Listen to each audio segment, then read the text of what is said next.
கரும்பு தோட்டம். இது ஒரு திகில் கதை. அவனுக்கு வயது 24. அவனை பொறுத்த வரையில் கடவுள், பேய் இரண்டின் மீதும் நம்பிக்கை இல்லாமல் இருந்தான்.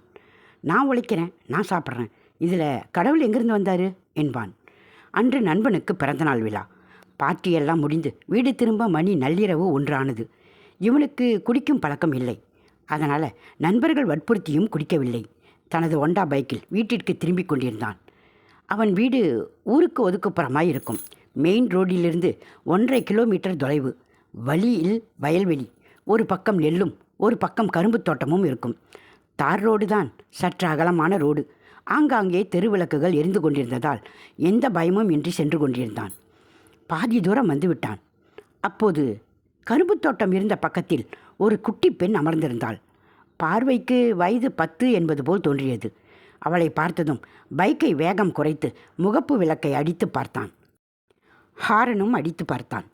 தலையை உயர்த்தி பார்த்தால் பெண்தான். பாவாடை சட்டையில் சோகமாய் அமர்ந்திருந்தாள். தெருவிளக்கு வெளிச்சத்தில் பைக்கை நிறுத்தினான். அருகில் சென்று, என்னம்மா, யார் நீ? இங்கே தனியாக உட்காந்துருக்க? உங்கள் வீடு எங்கே இருக்கு என்றான். சோகமாக இருந்த குட்டி பெண் அழ ஆரம்பித்தாள். எங்கள் வீடு இந்த கரும்பு தோட்டத்துக்கு அந்த பக்கம் இருக்குது. அம்மா நான் சொல்கிற பேச்சை கேட்க மாட்றா. அடிச்சிட்டாங்க. நான் கோச்சிக்கிட்டு வந்துட்டேன். இன்னும் அவங்க என்னை தேடியே வரல. திரும்பி போக பயமாக இருக்குது என்று சொல்லி அழுதாள். சரி சரி வாம்மா, நான் கூட வந்து வீட்டில் சொல்லிட்டு போகிறேன் என்று அந்த குட்டி பெண்ணுடன் வரப்பில் இறங்கி நடக்க ஆரம்பித்தான். இருபுறமும் கரும்பு தோட்டம். இவன் முன்னே நடக்க அவள் அழுது கொண்டே பின்னே வந்து கொண்டிருந்தாள்.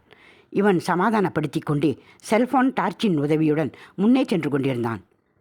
பாதி தூரம் சென்றதும் அந்த பெண் அழும் சத்தம் கேட்காததால் சந்தேகமடைந்து பொறுமையாக திரும்பி பார்த்தான்.